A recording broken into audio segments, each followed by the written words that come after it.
going into the career of being a creative, right? Where did that first jump start? Was it the school you went to? Was it the course you chose? Where did it start? My earliest memory of discovering my own creativity was actually discovered through my sister. At the time, I had a computer on campus. Oh, really? Yes, I found a way to get a computer on campus. So when people were drawing with their hands, I'd already started photoshopping these letters. Oh. And I could just copy and paste and change the design. And then that's switching up the game. Yeah. No so competition. Somebody has done 2. I'm already on letter 50. Crazy. And on top of that, I would also write the letter for you. Oh, so friends from Prempeh will probably know this. Yeah, my close friends from Prempeh all know it. In fact, everybody from Prempeh today is not surprised at where I am. What you are. Okay. Branding is a game of perception. Talk to me about that. It's a game of perception. It's simply a tool to sculpt how people think about you or how people see you. Welcome, Joshua, to the GOATTalk podcast. And it's been, I think, a few conversations before we actually starting with the recording. So I'm happy you are here, and let's get into it. Okay. So I know you are the CEO and founder of Vomi Studios. I hope I got the name right. Vom. It's Vom. Okay. I was actually thinking it was Vomi or something. I get it a lot. Apparently, there's a town in the Volta region. Yeah. I think that's probably why. So everybody thinks it's either has it's something to do with the town or that's where I'm from. Right. That it's just an acronym for Voice of My Eyes. Voice of My Eyes. Yes. So why that name though? It was a very simple wordplay on the concept of an image speaks 1,000 words. So if an image speaks 1,000 words, the eye is the tool that perceives those words. Right. Therefore, the eye is the voice of those words. So you are more or less letting people know what you do. Yeah, pretty much. Like just my perspective. Yeah. But whenever you say voice of my eyes, you personify it because it's not mine, it's yours. It's voice of your eyes. I could do something for you, but you will have to interpret it differently in a sense. Because it's your voice. Exactly. Whenever you say it, I'll say voice of my eyes. You would also say voice of my eyes. So it's your eyes. So it's everybody. Everybody's voice. But that's creative. Yeah, that's just how we see things. I mean, and that plays into who you are as a creative person, yes, right? Very much so. I mean, Joshua, you have to take me back in time to how you grew up in Ghana, and we'll take it all the way from all of your upbringing to the point where we are actually going to have the conversation. So tell me more about yourself. Like, where did it all begin? I think my earliest memory of being in a creative field, right? Or I would say my earliest memory of discovering my own creativity was actually discovered through my sister. Really? Yeah, I think I was about 4 or 5 years old where it was her birthday and I drew a birthday card. Oh. At the time, I was very oblivious to what I was doing.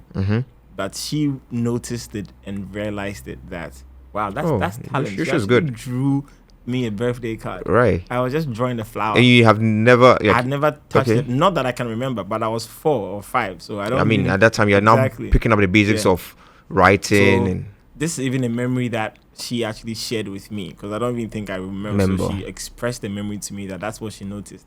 And ever since then, she was like, you're going to work for Disney. You're going to draw. You're going to work for Disney. Oh, shout out to your sister. Yeah. She's my favorite sibling. Hey. You know, when it comes to favorite siblings, you have to be careful. Oh, she's my favorite sibling. Right. Yeah, I'm close to all my siblings, but I would say that we speak the most. Maybe because she's the first and I'm the last. Oh, it's your first sister? Yes, my first sister. Oh, wow. Yeah, so stuff like that. So I think from that point on, she would get me Disney books. Tarzan, she was actually sparking the interest. Cinderella and all of that. So she would give me a ton of those sort of cartoons. Right. And the inspiration just kept building on from there. That's where I sort of found the interest or grew into the interest. And I think from there it's just been pretty interesting because I come from a family of 7 people, you see. Whoa. In fact, I should rather say a family of 9, including my parents. So that's 7 children? 7 kids, 2 parents. Wow. And it's a very close family. Like, we're very, very close, but we're also very independent. My father's different characters in play. People, and how we even live our lives is extremely different. My dad raised us to be very isolated. So we all do things differently. We all survive differently. But when we all come together, we are pretty strong as a group. Like, nobody's relying on anybody for anything. Like, everybody has their own field. They're doing good at that. But when you come together, it's like a good melting pot of great talents and interests. That's talent, interest, behavior, temperament, different at all. Very different. That's serious. So looking at this, right, and I can tell from what you're saying, creativity has actually been with you from the onset, and it's even been a personal journey yourself, right? But going into the career of being a creative, right, where did that first jump start? Was it the school you went to? Was it the course you chose? Where did it start? So there's an interesting story concerning how the whole career started. And I would say that I did science in high school. So physics, chemistry, biology. Oh. Prempeh College. So, wait. Prempeh College, you guys are called Amman for, right? Like senior. Yes, so Prempeh College was where it happened. Right. Now, back in school, I mean, even before Prempeh College, I had been doing the whole creative thing. And I had been expressing it differently. Now, looking in hindsight, I can see that I have expressed my creativity in entrepreneurship, even back when I was in primary school. Right. But when I got to Prempeh College, I chose science. Initially, any reason for that? Well, it was supposed to be visual arts, but my parents were quite apprehensive for that. So I was like, okay. An African home, obviously, science is like the. So, and I knew that I had some time because it's just high school. Right. So, wait. That's a very interesting thing to say, because you had some time. How did you know you had some time? Because a lot of us going to going to high school, it's like it's an end or be, or like is either selecting this course and that's going to be the part you're going to chart. How did you have that feeling that okay, this thing could be different, in the sense that okay, I could do this for now, and then a few years down the line I can change? Well, it's a very simple answer. I have 6 other siblings who had already walked that journey before I did, so I knew that. Oh, you can always change. Yes, you can always change. Not all of them went through the same thing in high school and continued. Some of them switched completely. So 100%. I had that at the back of my mind, although I had not even realized it. Right. That was why I was a little bit more comfortable with exploring. And I also did love science. I mean, I still love science till today. A lot of people think I'm a nerd. Do you think you're a nerd? I do not think so. I'm just a curious person. Right. So when I went there, I did 3 years of science. Right. But you'll be surprised to find out that a lot of people think I was an art student. I'm sure you're always with the art boys, yes, I was not with them at all. Or you're always doing something. Right. Even to the point where most of them were like, I should stop because I'm taking their business. You know, when you're on campus, there are certain things you do to make money as a student. Like maybe T-shirts, stuff banners, like that. Dog tags, wristbands. Oh, right. Those paraphernalias and stuff letters and also. Oh, wait. So you know how you have the letter thing people design, send it to. Oh, you used to do that? I used to do that. Oh. Then you made I made some good cash. So that's where the whole apprehensive behavior came from, because they were like, well, you're being rewarded for that. Who is this science student who is doing this thing? And I made it quite prolifically, because at the time I had a computer on campus. Oh, really? Yes, I found a way to get a computer on campus. So when people were drawing with their hands, I'd already started photoshopping these letters. Oh. And I could just copy and paste and change the design. Then that's switching up the game. Yeah. No competition. Somebody has done 2. I'm already on letter 50. Crazy. And on top of that, I would also write the letter for you. So I was quite a good writer. And a lot of people would sort of bring their stuff in and they would say, I'm going to write to a friend here. And I'm like, okay. As part of the service of designing, I would also write the letter for you. So it was even more convincing for people to choose me, because not only do you get a good fast design, you get somebody who can actually write well for you. Right. And the success rate was really high. Oh, the boys were winning, then I'm sure there's some people actually got married from some of the connections that you helped them make. If you're listening to this podcast and you got married because of my letter, you owe Joshua some money, man, because you've actually started a lot of families and built legacies for people. But the transition happened right after SHS, because that's when I knew the time was up and I had to make a decision. Right. And I would thank my parents for being the very thing that made me find this path. Right. And they did it very uncontroversially. They said no to me wanting to do design for my bachelor's degree. Right. And people would ask me, so if they said no, like, why am I very thankful for them? I'm thankful for them because I had that resistance very early on in life. So to be sure that this is what I wanted to do, I had to be damn sure. Yes. That I was going to defy my parents for this career path. Right. And for them, they were coming from a place of security. They didn't know any designer who had cars or houses or could provide for a family. It's like a whole new the field. The only designer they knew was an artist near my mom's shop around Ahoncho, Right. and he was painting Rollins and Bob Marley. The ones by the roadside. So whenever she hears I want to go and do design, that's or the art, only that's vision. the picture she sees Yeah, in her head.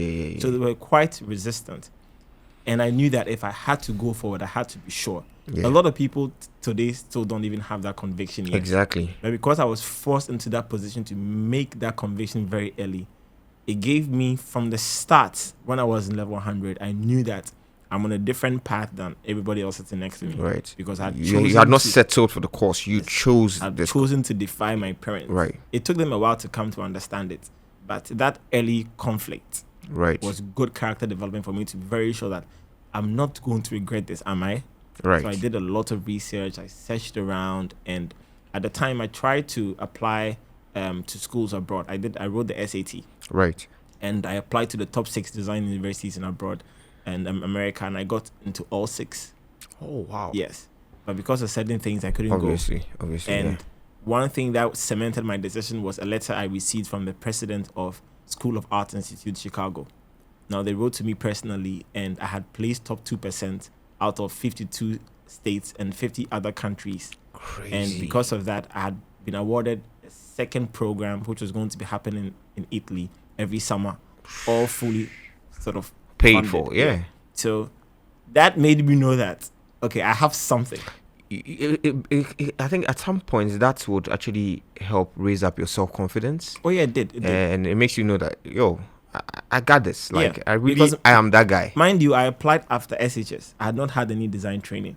So you're like, okay, then let me get the Easy. education, and Yes, then let's and see how this I goes. applied with all the little flyers I had been doing on campus and the little designs and the letters. So that was my body of work. Right. And because you have to apply with a portfolio. Right. Because for them, most of the They need to see applicants evidence of would it, have yeah. done art in their high schools before they even. Right. So people are applying with good material, and it was a really expensive school. And Wow. So for them to select you, they must be very sure that you can do what you say you do. They were very sure. So even when I said I couldn't make it, they kept raising the scholarship up until a point where I had very little to pay.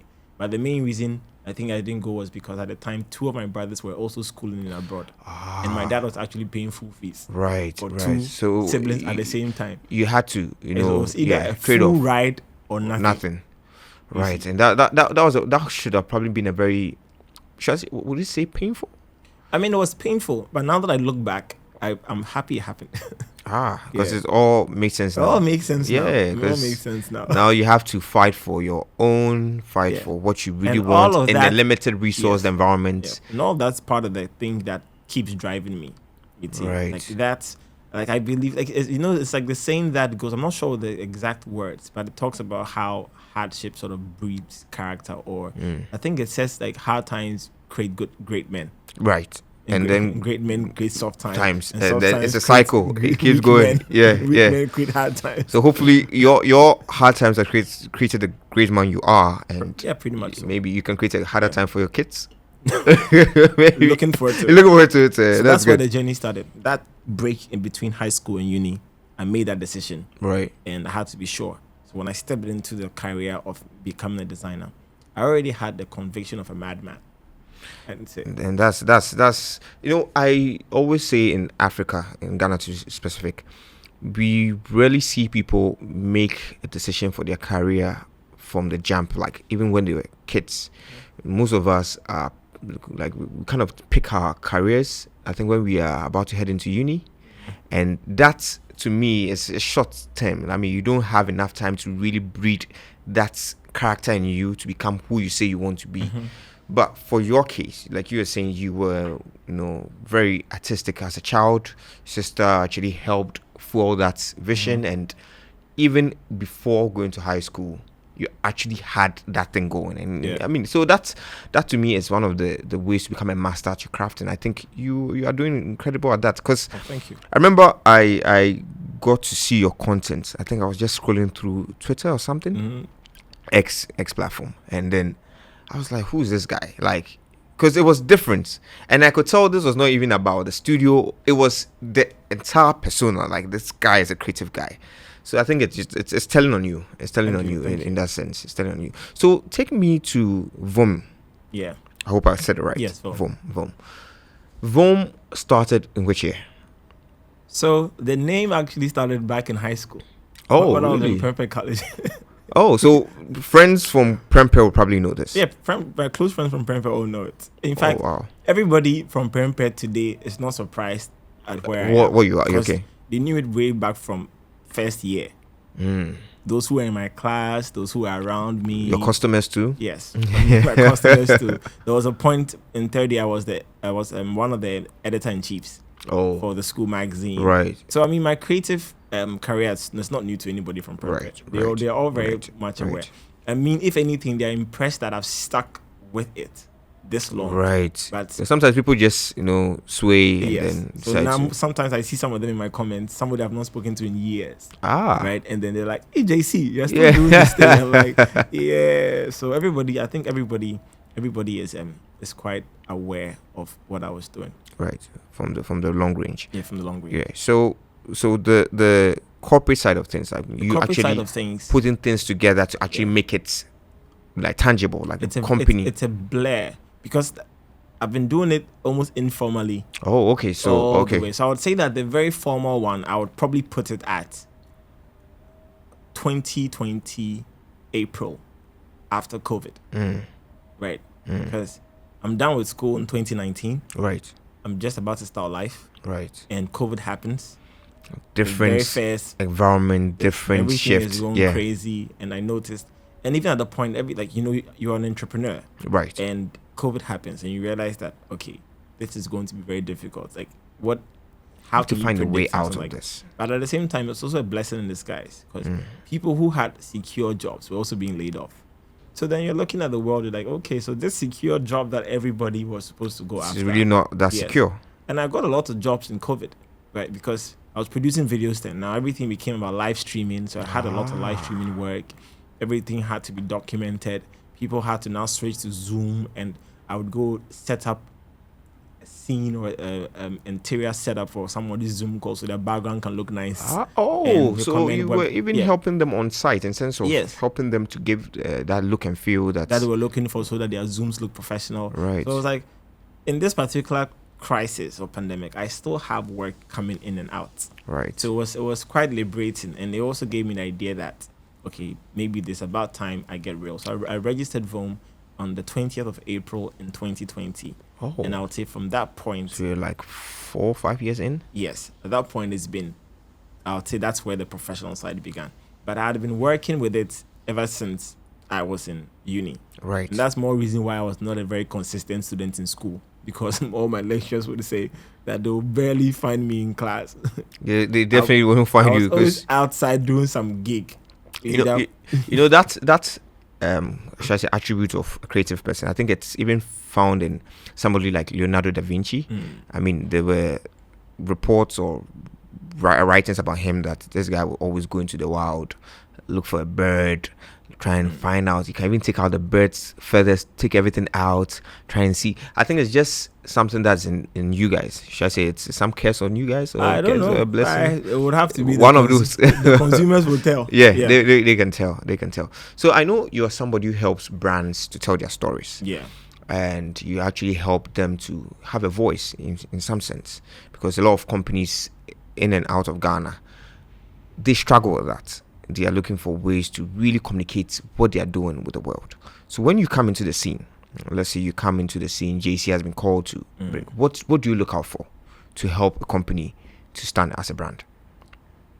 It's a very simple set of questions that I ask. And I think the person who said it best was Simon Sinek when he said, you need to know your why. And Africans, well, I'll say Ghanaians, we are really good storytellers, but we just don't know that we are. Right. There's always one person in the neighborhood who has the best stories, or we are always very dramatic with how we even describe things that has happened. If there's an accident that just happened, you should find any random person on the street to tell you what happened, and you'll be amazed with the story. You're amazed at how it all comes together. We are storytellers, but we've not had a methodology to how our stories were told. Right. So it makes it look all over the place. Right. And that's why when you're entering one of those people on the street, something that happened in a second, they'll talk about it for 10 minutes. Yeah. And they'll bring in all sort of things. All the aspects, the sun, everything. If we were taught to streamline our thinking process and our thought process, we'll be able to really tell the story in a way that is effective.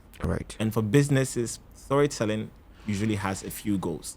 It's either to create engagement, to create awareness, or probably to increase revenue. Right. So if you direct your storytelling towards these things, it makes the work worthwhile. So I'd like to find out why you're doing this. I'd like to find out how you're doing this. I'd like to find out what exactly you're doing. I'd like to find out when you do it, when you started, and then I'd like to find out where you're doing it. Right. And then finally, I'd like to find out who you're doing it for. So if I understand all these things, and this is a simple trick, I think it's called the 6 W's. The where, who, why, where, when. Right. Once I have a picture of all this, then we can go in deep and analyze what you are currently doing. Right. And if it's meeting your business goals. If it's not, then we come in to say, this is who you're targeting. Right. And this is what they are used to seeing and receiving. Right. Therefore, if you want to reach them, let's align your deliverables or your offering Right. In a different way that they can appreciate. Right. Because I always say that branding is a game of perception. Talk to me about that. It's a game of perception. It's simply a tool to sculpt how people think about you or how people see you. Right. You see, in Africa, we have I'll say Africa because this is a genre I can come and say. We have a finishing problem, like a presentation problem. issue. Okay. Only a few people out of the entire 1 point something billion people on the continent actually are able to see something through from beginning to end and nail it in the finishing. We'll do a lot of groundwork, put everything together, but when it comes to the final piece, and that's where the storytelling is. There's this quote that says, "Until the lion learns to tell his own story, all the folklores would forever glorify the hunter." Easy. So if you don't learn to tell our stories, you have to repeat that line because I need to get it. Until the lion learns to tell his story, all the folklores will forever glorify the hunter. Makes sense. So if we're able to understand how the storytelling works in our own favor, then we won't throw out all the work we've done. Exactly. You see, exactly, because at that point you'll be able to put in the work. Obviously, we have good people, good companies doing amazing things, but that finishing aspect of things, it's presenting it to the world. Right. So that's where the branding part comes in. You see, so I come in and I find a way to present your story to the world in a way that's impactful, in a way that's meaningful, and in a way that can also bring you back a return of investment that you feel proud of. Okay, I spend money on VOM, and I think the return of investment makes sense. Right. So we do that through a series of channels. You can use graphic design as a tool, videography and filmmaking, documentaries, web design, and every other thing I see as a tool to achieve the main purpose.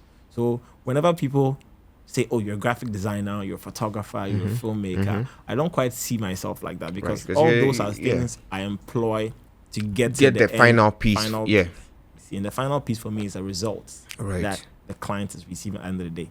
So that's my approach to how I employ creativity in a commercial space.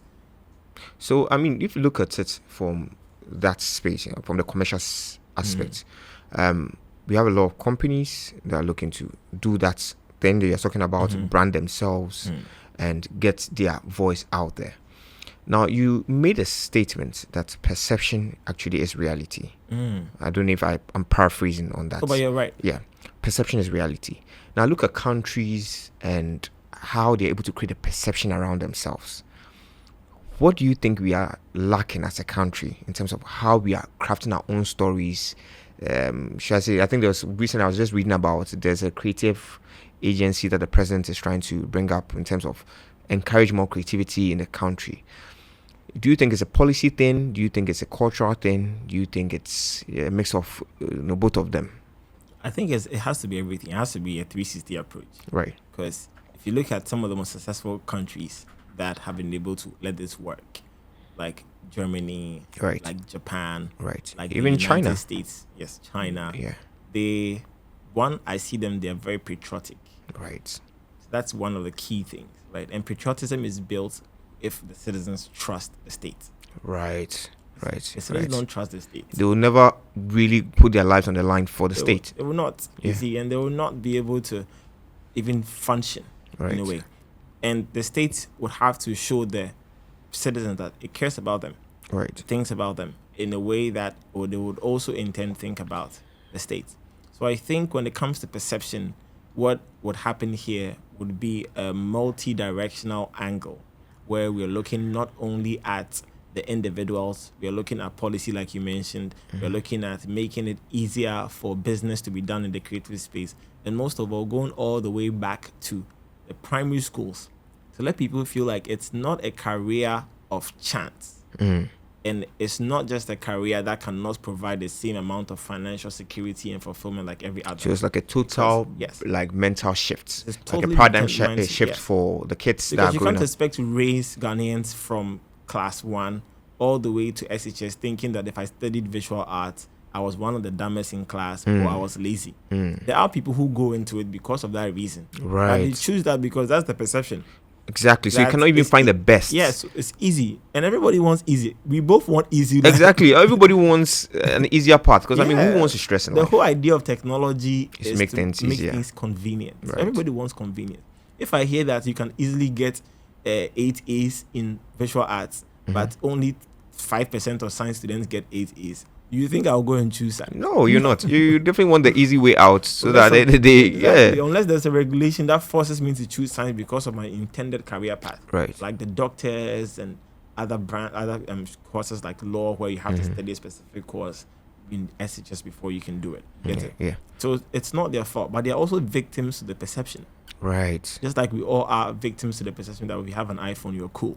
We're all victims to the perception that if you come from America, you're much better than everybody else. Exactly. That's why all Americans walk around with exactly, their and that belief has been embedded in their education. Because I mean, they believe and trust that. I mean, I don't know if that's the same case now, but most of them believe that. Or most, if you meet an American anywhere in the world, they believe their country is good. Point to them that's an American. Yeah, confidence. Yes, it's there. Yeah. So that perception issue, it's just branding, and branding is one of the tools that can fix that perception issues.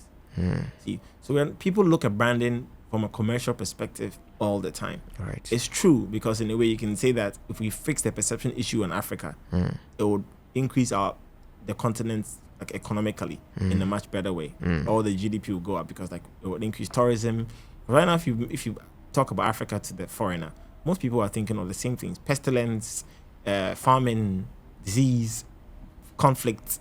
Because that's the image that has been sold to them. Exactly. And branding, I think, is one of the things that can make that go away if done correctly. And one of the tools will be to know how to tell your story properly.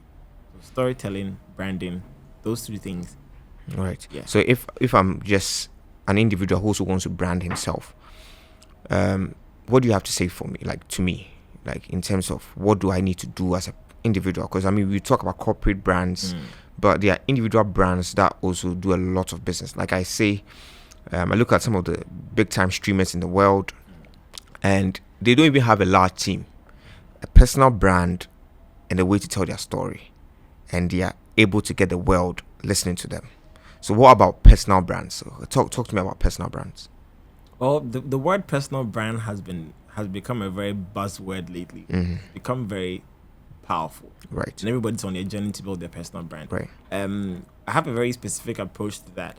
I would say that do it in public, because sometimes you would, well, it's like looking in the mirror. Sometimes you don't even recognize who you're looking at. And so imagine what the world sees when they look at you. Right. It could be a hit or miss. Right. So the best way to do it is, I think, do it in public and shape yourself along the way. The only thing you have to do is to find an end goal in mind. So let's say I want to be like this, or this is where I want to be. So you set the end goal. Everything else in between is character development until you get there.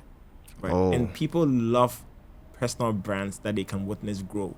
So they saw the start, and they saw the process, and then they fall in love with the process, and they see how it's going, and they're like, that's why some of the biggest people were the most public or audacious personal brands, like someone like Gary Vee. Comes out and says, I'm going to buy the jets. Right. He puts it out there for everybody to see. And people are seeing him put all the moves together to get to the point where he can be the one to buy the jets. He doesn't say he knows everything. He knows how he's going to buy the jets. So he's not presenting himself as he has the solution. He's saying, this is where I want to go, and I'm on the journey to go there. And so follow me. Yeah, and everything in between is character development, and that creates a perception of his personal brand. Like I said, it's a game of perception. So what you show is what people would see and then form the perception about you. That's why they say branding is not about what you say, it's about what people say in your absence. Yes. Yeah. You see. Yeah. So you might think that you are in control. All those you somehow are. But if you're able to direct people, it's like water. You don't block it. You just allow it redirect to flow. Yeah. Allow it to flow. You just put a little thing in this way to just change the direction a little bit. To take its own course once carry you the whole stream from the left to the right. No. Gradually redirect the path. Right. See, and it's just as much personal for you like it is for those witnessing you, because you discover so much about yourself if you do it publicly, right, than you would if you want to refine it before you come out. And which is what a lot of people try to do. They do a lot of coaching and all those things prior to them being public. You see, so by the time they're in public, they think, yes, now I'm ready. And that's not what really. It's completely different. Yeah, you should have showed them the times where you are not polished. So I sometimes even suffer from that, and how I combat that is. So if you look at my social media, I don't delete anything. Like I have my very first Instagram post, Twitter post, everything. Like I don't delete anything. Everything is still there. So if you scroll all the way to the beginning, you will see images of me from Prempeh College. Today, all the way till today. So people can actually pick go the back story and just look at it from the pictures. And you would see the progression. Right? So that's my approach. It's a holistic approach on how I see it. I'm not interested in presenting myself in a way that I'm not. You see, it's just stress and pressure. Right. You see, but when it comes to businesses and people branding themselves, they are so eager to present themselves as the person they want to be now, although they are not there yet. Right. It's akin to saying Gary Vee was walking around saying he has bought the jet when he's not clearly there. You want to be like somebody, but you're not there yet. But you want to present yourself like you are there. You miss the entire journey and the entire character development process that built the person up to that point. You see, and I think right now life is easier now because there's AI, so it can be like a coach. Exactly. We're coming to that AI conversation into soon. Helping you sort of get a clear path right, onto what to do, when to do it, how to do it, and even why to do it. And then it's able to help you shape your perception. So, I mean, Joshua, I think we look at, you made a statement, and I think that takes us to even the next part of our conversation today. Everybody likes to do things easily. You know? Everybody wants to be in a space where things are easier for them. In our current dispensation, I noticed that there are reports or experts are saying this is the best time in the human race. This is the best time to be human. This is the best time to be alive. Yeah. Because all the compounded knowledge and technology and everything brings us to one thing, which is artificial intelligence. And people call it Web 3.0. People call it the invisible God. People have different names for it, right? And it's an interesting topic to actually hit on. A very dangerous but yet advantageous concept. We notice there are companies like Google, OpenAI, there are people like Microsoft, even Apple is trying to get in on the game of the AI space. To some people, it looks like maybe some renaissance for these companies. But for some people, too, it feels like it's a war. People want to really dominate in that space. What's happening within that space? Because I know you are very much, embedded in that space. I don't want to sound like a conspiracy theorist. Okay. But there's a lot going on in this space that I'm not even aware of. Okay. Right? I've read a lot about it. But the more I read and the more I watch, I can say I've watched over 100 hours of conversations on AI. Like on a daily basis, I'm watching about an hour worth of conversation on a daily basis. About AI? Yes, about AI in different aspects of life, in economics, in war, in politics, in creativity, in production, in manufacturing, in industry, in academia, in medicine. Like I watch it all round. So I have a rounded perception about it. But the more I begin to understand, the more my interest begins to shift from wonder to a little bit of fear. Right. You see, right, because it's so heavily unregulated that it's like giving a child a gun. So when you say that, take me down that rabbit hole, right? Giving a child a gun. I mean, when it comes to my concept of AI is ChatGPT. Yeah. Right. I need a caption. Give it to me. Right. But to take it to that point, what is happening within that space that makes you think that this is actually dangerous? So first of all, I think the first thing is I would call it, I don't know if this is the right word, but I would say it's more like a digital coup d'etat. Right. Okay. And the currency is data. Okay, the currency is data. Currency is data. Okay. And as to how people are acquiring the data, That's where it becomes like a gun in the child, like in the hands of a child, Right. right? Because a lot of people are not getting it ethically. Our data is being harvested from our devices, from our social media, without our permission. without our permission, and it's being used against us. They're saying they're helping us. It's convenient to be used. But you think about it, I mean, it's fighting to replace the very people it's supposed to help. Right. I mean, one of the most obvious industries to use as a case study would be the creative industry, right? It's supposed to help the artists, the musicians, but now AI is doing the very thing that's supposed to help the beneficiary with. It's taking away their power. So if that's the case, then it's not really helping, is it? Right. It's providing an alternative means to do it. Right. And I look at it from this concept, right? It's like the Trojan horse concept, where it's packaged and it's brought to you amazingly. I don't know if you guys know about the Trojan horse concept, but I mean, they bring to you a gift. Yeah. Within that gift are soldiers that are meant to kill you. So you see it, you are happy, you let your guards down, and then you allow it into your world. And then that's when they get us. So do you think that's what's happening? Well, I think eventually that's where we'll get to. I mean, Okay. it's not something we can stop. I mean, the ball has already been set rolling. There are billions of dollars that are already invested. Trillions even. Trillions, actually, yeah. And it's just going to get more. You see, it's just that, and I think this is even away from the productivity side. Is that the main players behind it? Currently, I don't trust their intentions. Even Sam Altman? Even Sam Altman, I don't trust their intentions. I mean, for him, he made it quite clear. He started the company as an NGO, pivoted to make it a for-profit organization, and that for me, that character break is a little bit okay. I need to understand more as to Why you shifted why from that your happened. main purpose. Yeah. Yes, I don't know whether if it was still like an NGO, it wouldn't reach us like it is now, because I'm happy to use it all the time.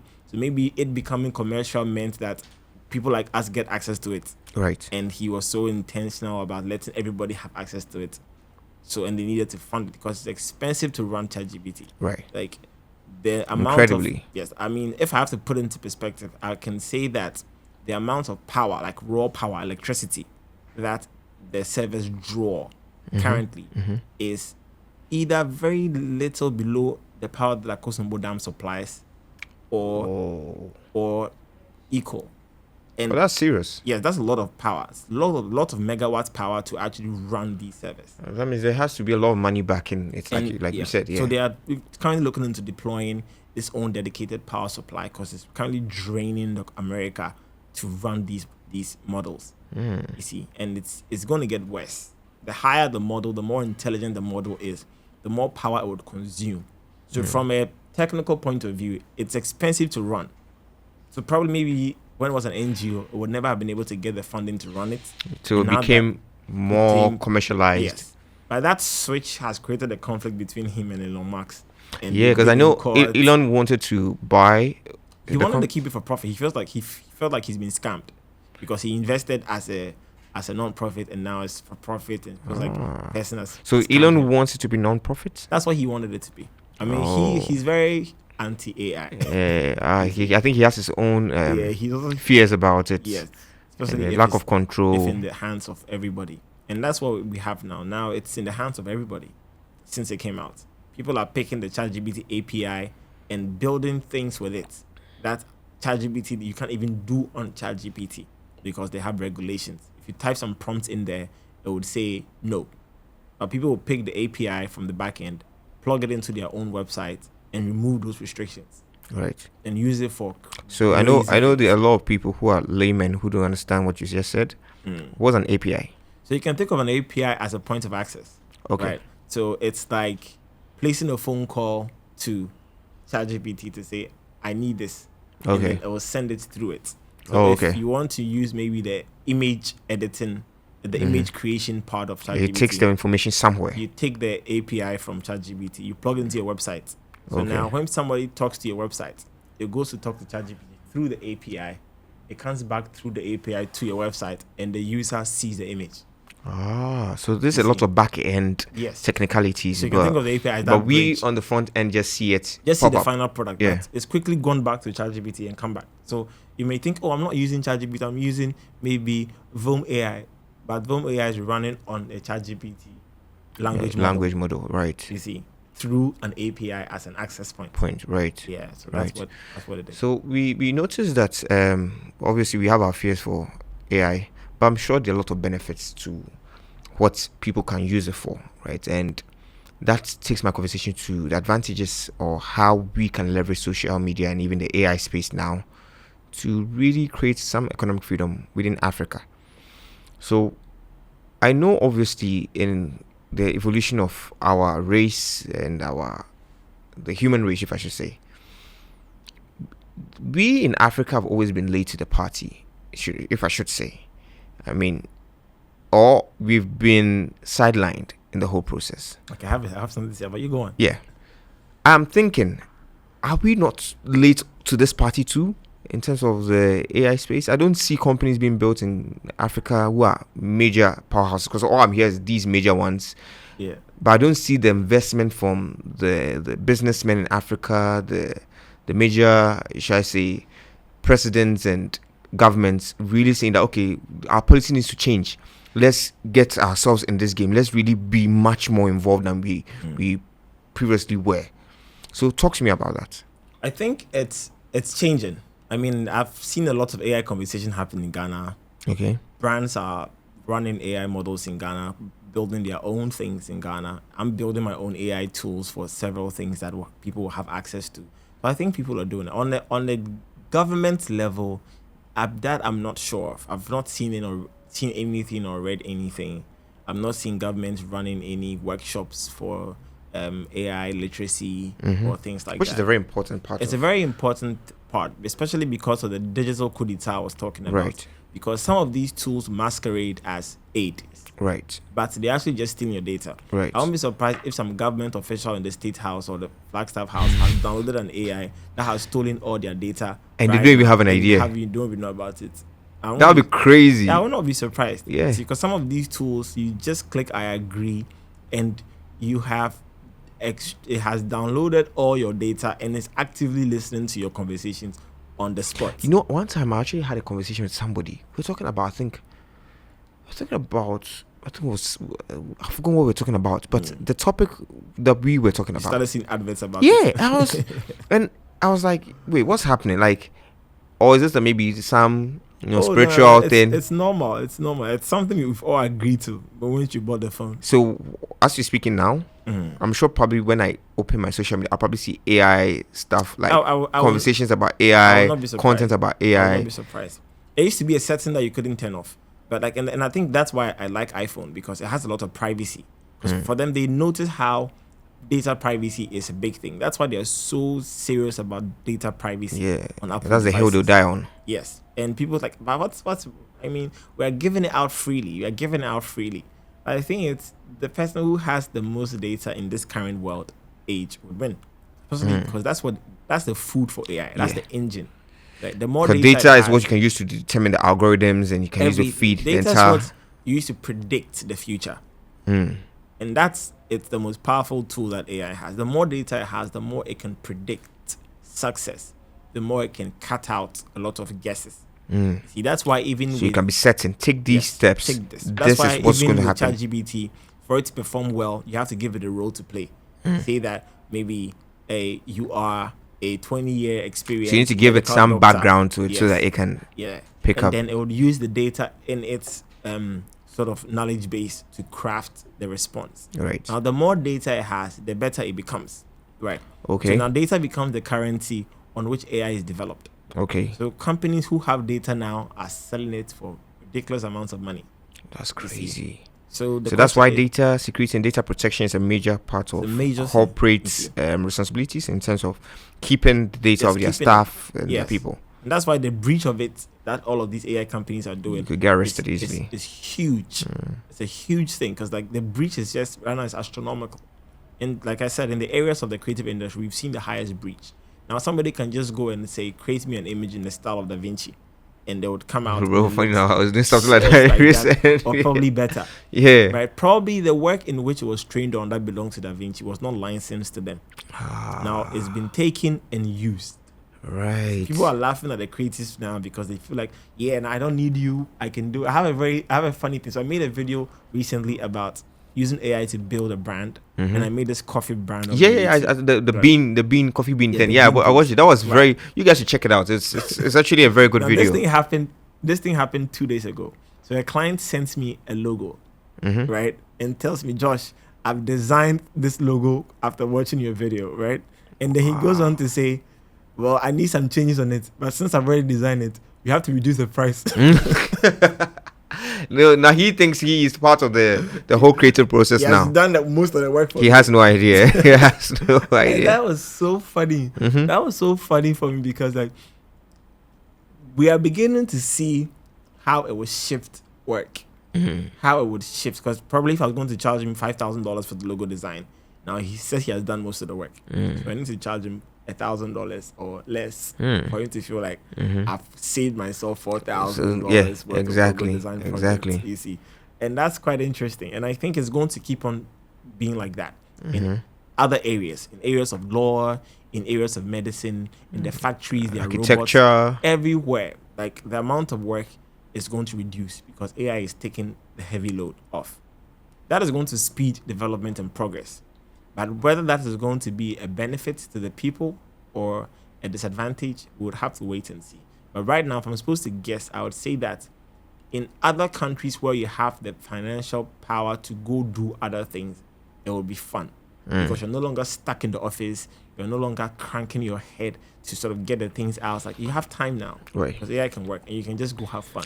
You know, one of the selling points of AI, and I see it all the time, is that AI is going to help people become a one-man business billionaires, right? Because you see AI becoming your personal assistant, being your manager, your task manager, your marketing team, everything under one roof, in one device.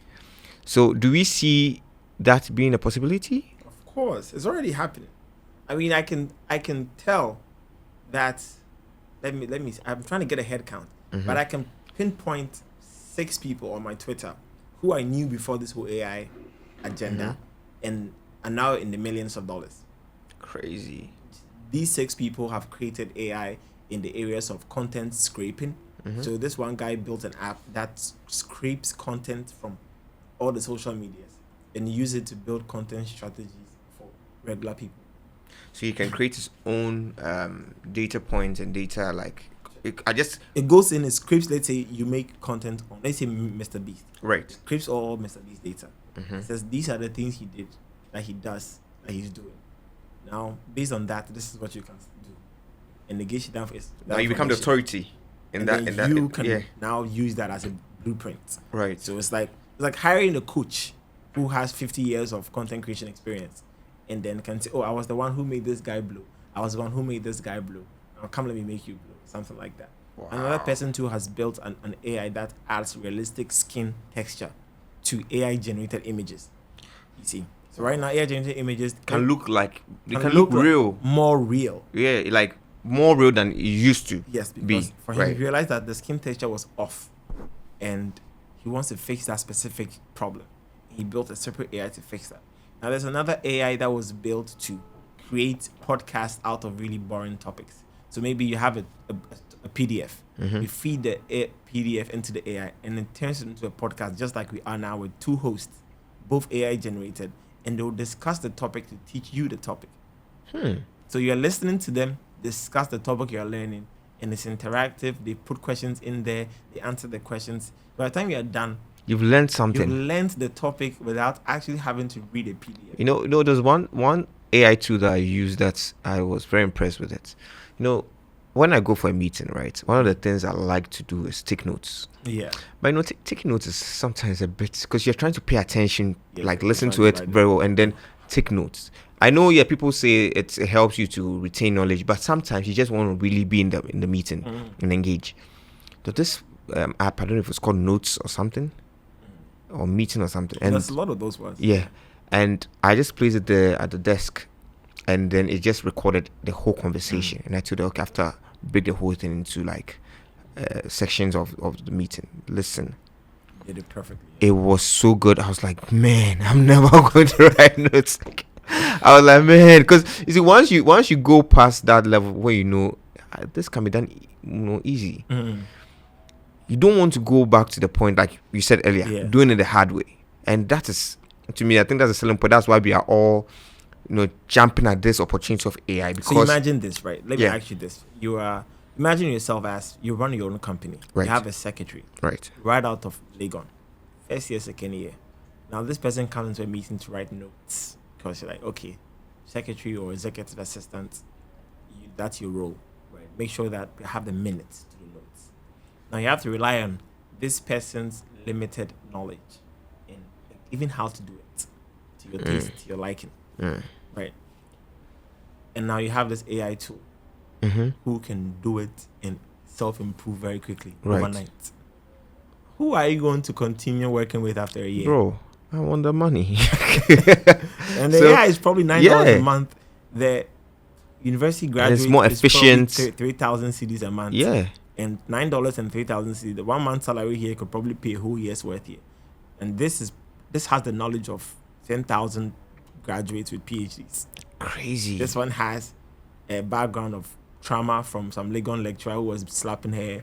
He has some girlfriend disturbing him. He has so many things, a whole world. So in this case, this job is easily replaceable. Right. And you're not losing on replacing. You're actually gaining on replacing. You're gaining both on the efficiency side and you're also gaining on the financial side because it's cheaper and it's better. Who's going to walk away from that? Now, this instance, I think, is coming to every field. So, Joshua, help us out, right? There are a lot of people who are insecure with their current roles at work, even their current states in terms of their professional journey. What do you think they should be looking out for? Because I know you did a whole video about how to use AI, right? Should we be looking at ways to use what is already here better? Yeah. Or find a way to fight against it? Fighting against it is ridiculous. A ridiculous idea. It's never going to happen. Think of it like this. You see the way Iron Man suits up to become Tony Stark suits up to become Iron Man. Yeah. If you currently are in any field, think of AI as your iron suit. Suit up to work. Because let's go back to the same secretary versus the note taker scenario.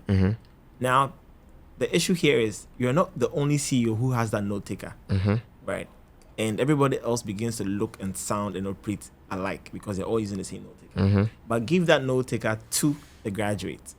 Now, there's a human side of things that could give you a personalized perspective that you are not getting.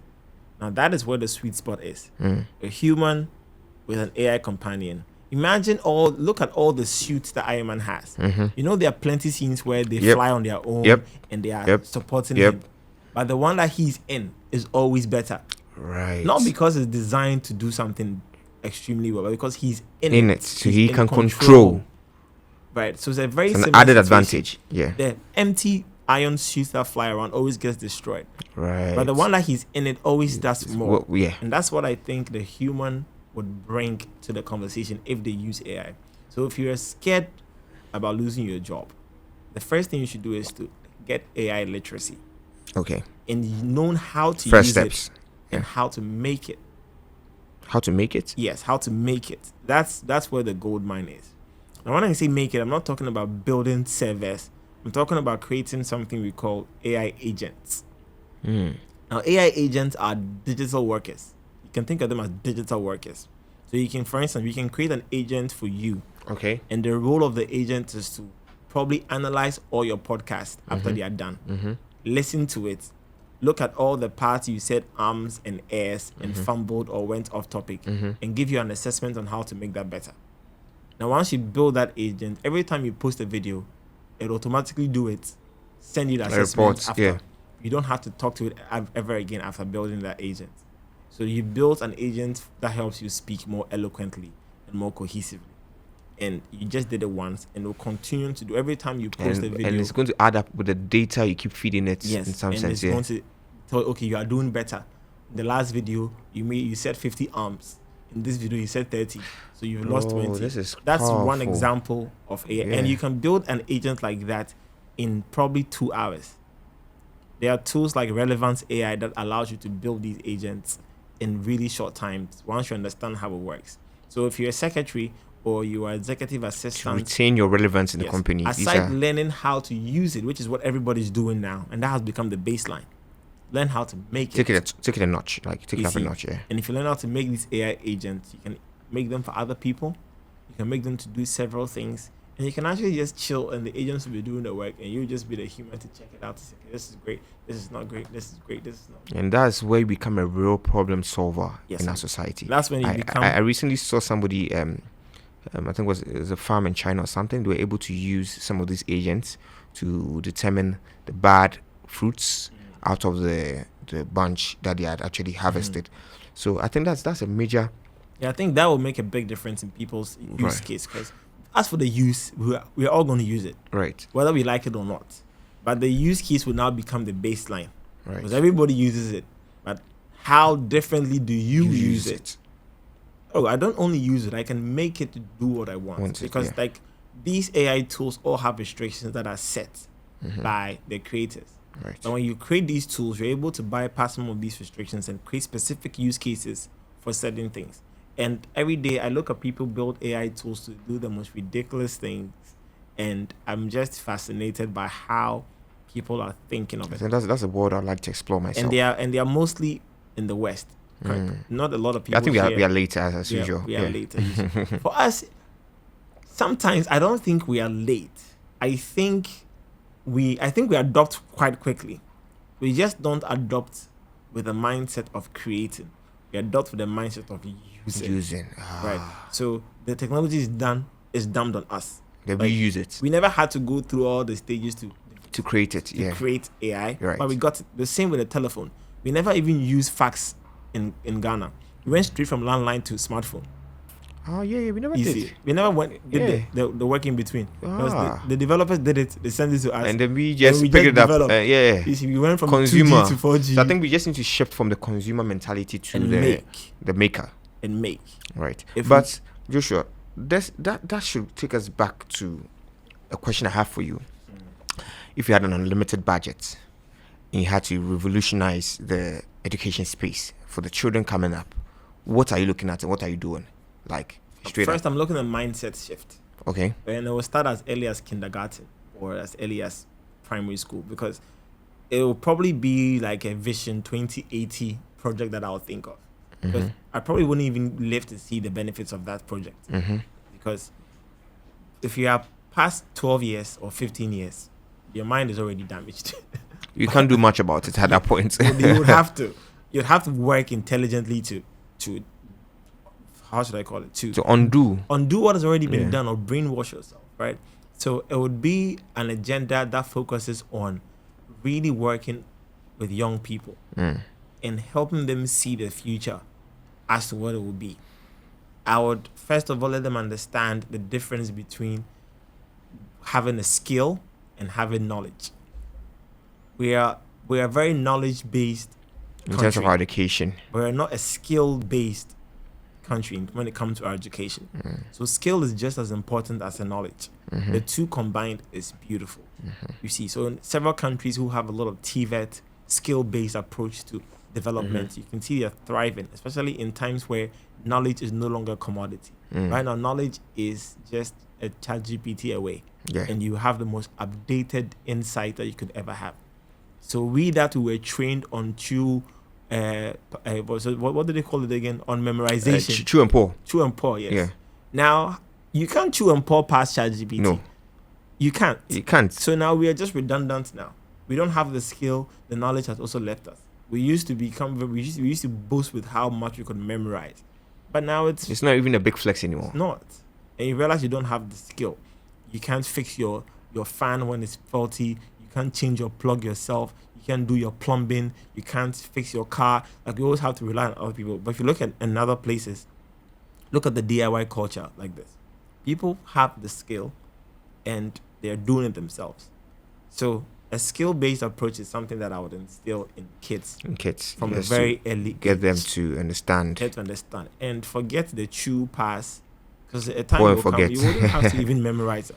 That's why there are even schools where when you have exam, the book you need to refer to is right in front of you. So it's now how to use the knowledge right in front of you. Aptitude. You need to learn how to apply the knowledge that you have in a way that manifests itself as a skill. And that's the missing gap that I think we have. We have a lot of the knowledge, but how it manifests itself is just plenty talk. A lot of talk. You see. So I would focus on that early age development, because once that is right, that would be great. I would probably focus on having a Ministry of Innovation and Technology in Ghana. I don't, like in the cabinet, we have Minister of this, Minister of that. There's no Minister of Innovation. Ministry of Innovation and Technology. Okay. Now, this ministry should be responsible for the technological advancements of the country, and having that written not only into the curriculum of education, but also written into the curriculum of everything else, and how the roads are designed, and how the urban settlements are designed. That ministry will have its hand in every aspect of our country. Because we cannot treat technology as a tool anymore. Right now, it's a companion. It's with us when we are doing the dirtiest things. It's with us when we are doing the holiest things. It's with us along. It's with us all along. Right. So finding a way to really utilize it in all its glory is beautiful. And that's what I think China has done best. They really integrated it into their way of life. Yeah. Even to the point where all the tech in China is written in Chinese. That's crazy. That's how deep they've gone. They've made it so easy for it to be understood that it's in Chinese. You see, so that ministry would be able to help the country advance in ways that we're thinking of, okay, maybe right now, how many schools have started teaching AI? Right now, we are doing an agenda, 1 million coders right now in Ghana. And even the coding industry, the programming industry in America has now seen massive underemployment because a lot of the work is now being sort of switched to large language models. And even most of the developers will tell you this, right? So we're saying that, are we going to spend a lot of money on this area knowing very well that it's being augmented by something else? Right. Now, I'm not saying that it's not necessary, but it is necessary because we are not where they are. Right. But our approach should be fast-tracked. Right. In a way that we can catch up and even go beyond what's is being done by the superpowers of the world. What is being done, but not to sort of make it okay. We've been doing this STEM thing for a very long time, and we've been doing technology training and stuff for a very long time. Maybe our approach should be a little bit more specific and refined in a way that uses AI tools to really help speed things up. Creating our own, probably. I know we have energy issues, so building our own is going to be expensive. Yes. But I mean, but that would then force us also level up other industries we have to level up. Yeah. We have to level up. We don't have a choice because it's faster than everybody can anticipate. Even the giants in there are missing their prediction. Some will say 20 years. A year later, they'll come back and say, well, I think it's actually 6 years now. Yeah. And before you know, it's even a year. Before you know, it's a year. Yeah. You see. So I'll look at it in all those areas. In primary education, in mindset shift before primary education, in the government side, some type of Ministry of Innovation and Technology to be able to guide the entire nation towards that will shift the culture of the people. And then the last part, I think we already touched on this earlier, was about like the culture bit, right? How we are raised. We're a little bit apprehensive to technology. And sometimes we even treat technology like it's supernatural. Some people call it the white man's witchcraft. Right? But we've had technology too. Right. Technology, we've had our own forms of technology. Yeah. Melting gold into creating gods and artifacts.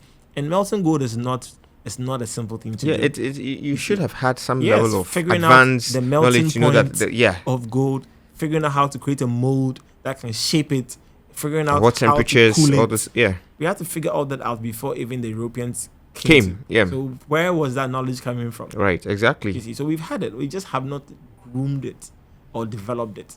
We just ended up becoming consumers, and we love to consume. We've not thought about localizing the knowledge in a way that helps us. That's why if you do a lot of design thinking training, they always say, look at your community and fix the problems there first. And in order to do that, you need to understand the problem in your community and fix those things.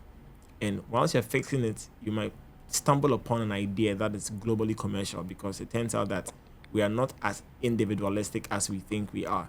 And somebody's problem might probably be the same for 1 million people, and you find a solution. But you don't look at what is booming and say, this person is booming, let's go and do that. That's why we have an issue with entrepreneurship in Ghana.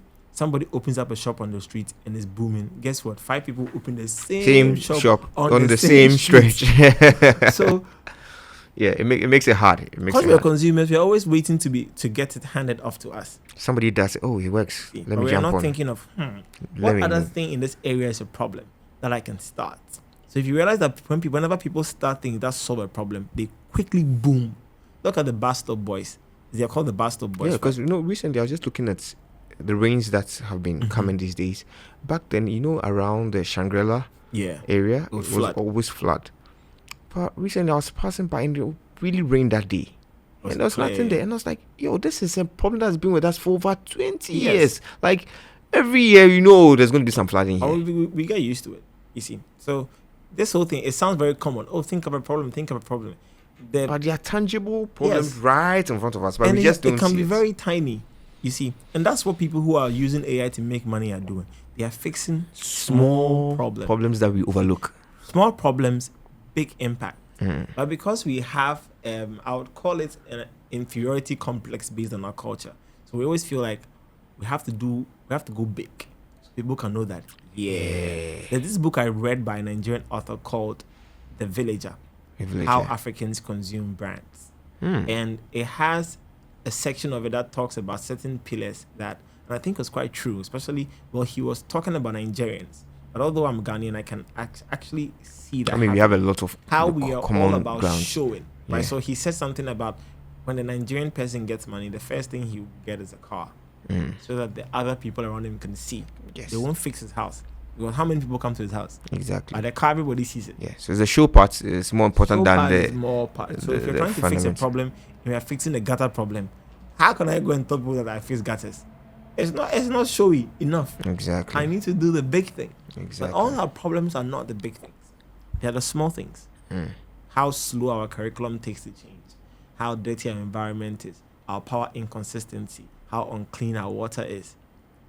You see, all these are little problems that we could be tackling first. Corruption. But we are looking at the big things. Because the big things feel like we are on top. We are on top of the world. Yeah. And it boosts our ego in a way. Yeah. But if we're looking at solving very simple problems, in increasing how fast we can harvest maize, or how fast we can plant tomatoes or something like that, or how we can increase our yield by all of some that, type like very little problems, you realize that, they are not little at all. They are major. Yeah, and those major changes can actually cause a massive shift in even our economies massive and a whole lot. But because we are consumers, we will say, let's import it from China, let's import rice from Vietnam. Because that's the easy way. Yeah, that's the convenient way. That's the way. simple thing to do. So then we end up doing that. And it's creating a culture of usage. Not of creative. You see. So if we switch from being users to being creators, and all of a sudden things become very, very different. That's good. And then we can become an economic powerhouse like the rest of the world. But if we continue to consume, you would never get there. Nope. Because what happens when your consumer says ChatGPT is no longer $20, it's now $50, and you built your entire life around that means you have to find the money you and have pay. to go find it. You have to go find it. That's crazy. Joshua, so I just want to end with this. What are your top 3 platforms you're using when it comes to AI? So it's a difficult question to answer because I use it across different areas. So when I'm creating content, I would use Adobe Podcast. Because currently it gives you the best audio cleanup you could ever ask for. So once I'm done with my audio, I would plug it into Adobe Podcast. It would clean it up and give me really quality sounding audio. You can use your phone right now, put it in, and I bet you that it will sound like this. Serious? Yeah, it's very, very serious. Like it's phenomenal. Is that good? Yeah, I did a test recently with a bunch of students that I'm teaching, and we did the DJI mic and one Holy Land microphone and the iPhone, and we run all of them through the software. And when they came out, you couldn't tell the difference. Wow. You see, so that's one that I use a lot. Right. I also use, ChatGPT. That's the mother brand. Yes. Yeah. But I use my own GPTs inside. So I've built my own versions, my own small GPTs inside ChatGPT. That's like your own agents. So these are between agents and the regular LLM. So there's a middle language model. There's a middle one. It's more like a refined version of it. So if you're on the ChatGPT Plus, you're able to create your own custom GPT. Oh, okay. So okay. I train them with my own information and my own knowledge. I upload PDFs and all the other things so that it can learn. It's like custom made for you. And then I use it to build so I have an AI manager for my content creation. If I have brand sponsorships, I have to reply emails. He's the one that does it. Yes, because the more it learns, the more it gets better and refines it. I have an AI coach. So even this podcast, we had the entire conversation with my AI coach. So we had it was pretending to be you because I trained it to ask questions like you, and then I was just speaking to it. So we had like a 2-hour conversation, and then it was coaching me along the way. Wow, that's crazy. That's wild. So that's wild. There's that, and I use that sort of like almost about twice a week in terms of teaching me how to speak, how to pace myself, and the right volume when I want to create emphasis, or the right volume when I want to create suspense and things like that. And all this is done with the GPT. Oh, this is done with the GPT. So I have like 7 of them. Wow. And I keep building new ones whenever I want to create something new. I actually built one for influencers. But the sad part about the GPTs are you can't use it if you're not on the paid version. So even if I create it and I send it to you, you have to have had the paid version. So it's just like it's for my benefit and my team. So the ChatGPT, the Adobe Podcast. There's this other one called 11 Labs.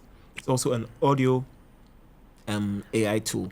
It allows me to do things like cloning your voice. Oh, okay. So probably I can, maybe if I get this whole video, I can just add your voice to the app, and we have about 1 hour worth of conversation right now, and then I can now create your voice.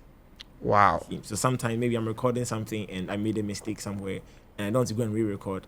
I just go and type it, and then it'll say that thing, and I fix it in my video. Wait. So it has my voice now.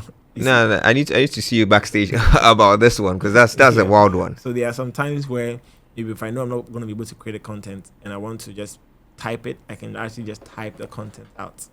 There's this new one I found recently called Hidden, where now it takes that audio side to video. So I can give it a 5-minute video of myself with the voice. And now when I type it out, it will pick the video and mouth it out with the things I've said. So I never have to film myself creating that stuff. I'll just type it out and the AI will do it. That's crazy. That's next level. Yeah, so now you are creating content without actually even filming at all. Easy, especially if it's just a talking head video. So there's a bunch of them that I use on a daily basis. Depends on what I'm doing. When I'm writing, I'm definitely using ChatGPT. I'm sometimes augmenting it with Gemini from Google and Claude and Perplexity to see the differences. But most of the time, I lean towards Claude and also ChatGPT and just do a middle ground with the two. When I am thinking, doing strategy, also ChatGPT. When I'm creating images, I use Midjourney or Adobe Firefly. When I'm creating videos, I use Luma or Kling or Hanksfield. There's those 3. Create really good videos that are quite convincing. When I'm creating just pictures, then I'll use a Midjourney and then Adobe Firefly. What else? Let's see. When I'm doing Zoom calls and I need notes, I use Firefly. So it joins the call as a person. It listens to the thing, everything. It sends you a transcript. Sends you a recording, and it can send you minutes and break down everything that will happen. And also, if there were tasks that you had to do, it would say. I think that's something students can use. Yeah, students can use. Yeah, definitely. Especially if you have these online classes, it will say that you have an assignment. So next steps, you have to send this person this. You have to send this person this. You have to ask this person this. This person said that, but they weren't sure, so you have to go and confirm with this. So Firefly does all of that for me. Right. So it's like, and I keep discovering more, right? Because I'm curious, and there's a lot of tools being developed. You will find something that will do the weirdest thing you never thought you would have needed help with. You see, so there's a lot of tools that I would say people should stay curious and try to use them. And also, don't be fooled by the major brands that they are the best. There are smaller ones that are doing incredible work. That are free, that are doing great work, and you'll be surprised. You see, because we are consumers, we are automatically adopt that concept as well, to the point where we say, oh, if it's a big brand, it's probably great. But it's not always like that, you see. So also know that there are smaller brands that are doing it quite well. So just explore a lot and just try and touch on them. Yeah. Try and try different AI models, and you'll be surprised.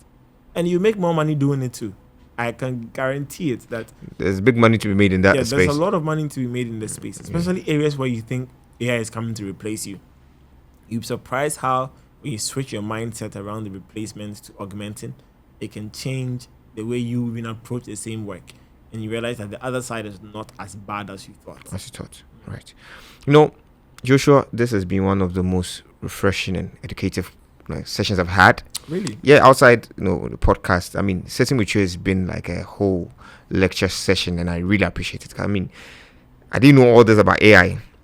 Coming to the conversation, I actually wanted to learn, and I think you've done incredible at doing that, like teaching me something. And I look forward to this being out there for the world to hear, and I would definitely call you back on this podcast because I think there's so much more we can discuss. Oh, there's a lot we can discuss. There's so much. Personally, like the government and the policy side you mentioned, I think is a big deal because it's something that's caused a lot of fights in the West when it comes to AI regulation, right, and legal.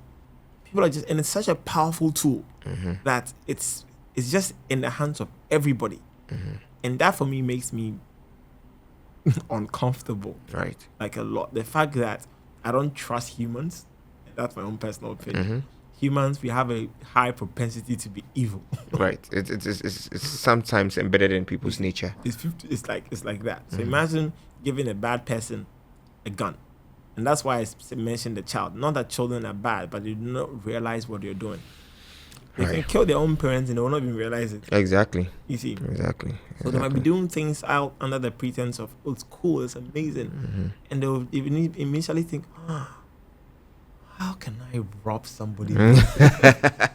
Or how can I do I mean, it's the curiosity in us would definitely take us places. Government would have to be careful about it. I know countries like Australia right now have passed a law on like YouTube in terms of how old people have to be to use social media, because they noticed that there were a lot of fake information by AI pages on YouTube.